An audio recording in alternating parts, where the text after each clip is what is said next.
Okay, so in this video we're going to talk about the setup and things that happen before you move in the backswing. Most people think this is boring and not important, but this is really going to affect how you swing. So there's no point in trying to fix your swing without these points. It's like trying to tune an engine to get more power with tires that are completely flat. Okay, let's get started.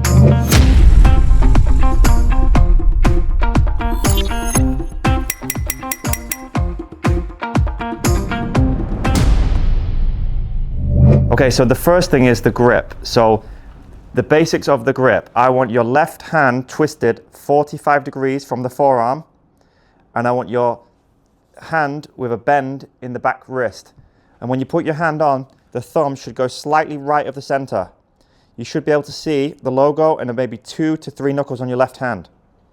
The right hand covers the thumb. Now this hand is going to twist about 20 degrees to the left. It's not going to be twisted as much as the left hand is twisted to the right. It's going to be about half of that. So if I did it too much, it'd look like that. 20 degrees. Now the finger and the thumb makes a V, which is going to point pretty much straight to my face or between the right shoulder. Somewhere in between there we can accept. Okay? Now you should be able to easily hinge your wrists if you've got a correct grip and keep the club face pretty straight. The purpose of a good grip is to be able to use the wrist hinge to gain power and maintain the angle of the face. That is pretty much it.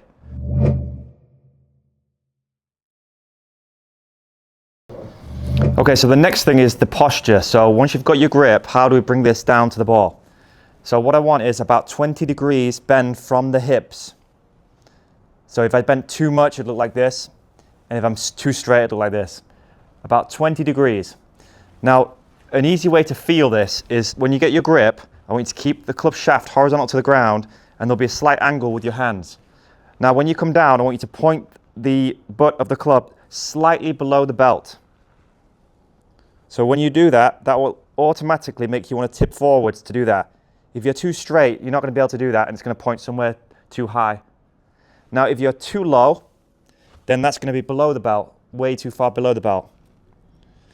Okay, now when you do your posture, you want to have a slight knee bend. But when you do take your knee bend, you want to make sure that you don't tip back, because many people tip back when they do this. So you've got the butt of the club pointing to the belt, keep the angle in the wrist and the shaft, and then a slight knee bend. The hands and arms should be hanging below the shoulders.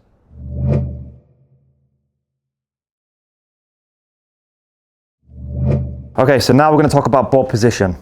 So this is a 7-iron, so it will change, depends on what club you're using, but just generally with the 7-iron, I want it to be about a club head inside the left heel. So it's going to be slightly left of the center. Your whip stance is going to be probably about the shoulders with your 7-iron. Now the left foot should have a little bit of foot flare. It's going to be around 20 degrees, and the right foot is going to be less. It's going to be about 10 degrees. It's going to look something like this.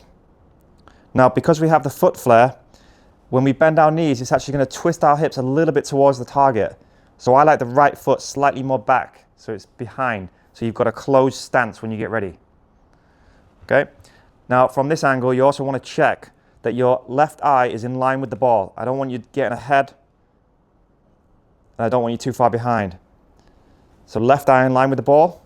From this angle, you should see your left ear slightly more than your right ear, which means you've got the correct head tilt. If you've got your head tilted like this, it's going to be almost impossible to do the correct takeaway because your club is going to follow your eye line.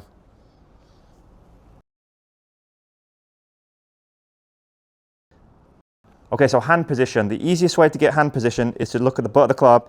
I want that pointing to the left hip. So pretty much in the middle of your leg. Now, there is a window where we can accept. I don't mind somewhere near the middle. I don't want it behind. And I don't want it too far left, so it's covering the left leg. The more left you go, the easier it is to get a stronger grip. And the more right you go, the easier it is to get a weaker grip. So you've got to bear that in mind. Okay, so I think left hip, good checkpoint.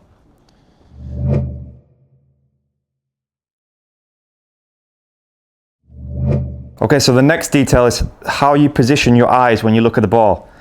So if I put my head up like this, I'm going to be looking at the ball from the bottom of my eyes. This is not ideal. We want to imagine we're shooting a gun at the ball. We want the ball exactly in the middle of our eyes. So chin is more down.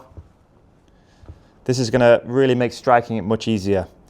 Now my back is also going to be pretty relaxed. I don't want my shoulders pulled back. I want a little arch in my back. Okay, then you look at the ball and let it go.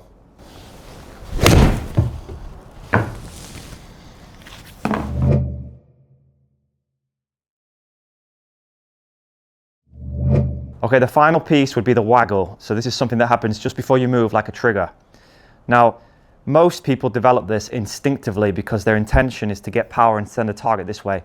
So I'm not even sure if this is possible to teach, but I know you can ruin it by standing there for too long. Staring at the ball, no movement. I would just say have a very clear intention of what you're trying to do, and then try to keep your body moving dynamically.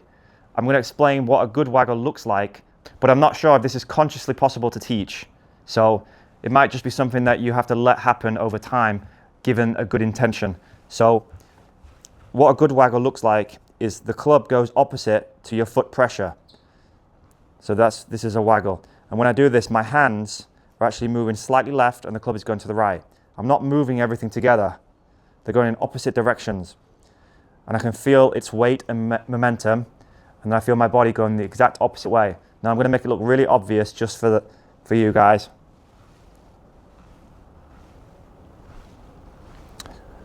Now what this does is it actually gives you a sense of the sequence of the motion and also helps you to stay dynamic so you don't get tight over the ball. And you'll see variances, but most good players are doing a waggle before they hit the ball. And then you can let it go. Okay, I hope these helped. See you in the next one.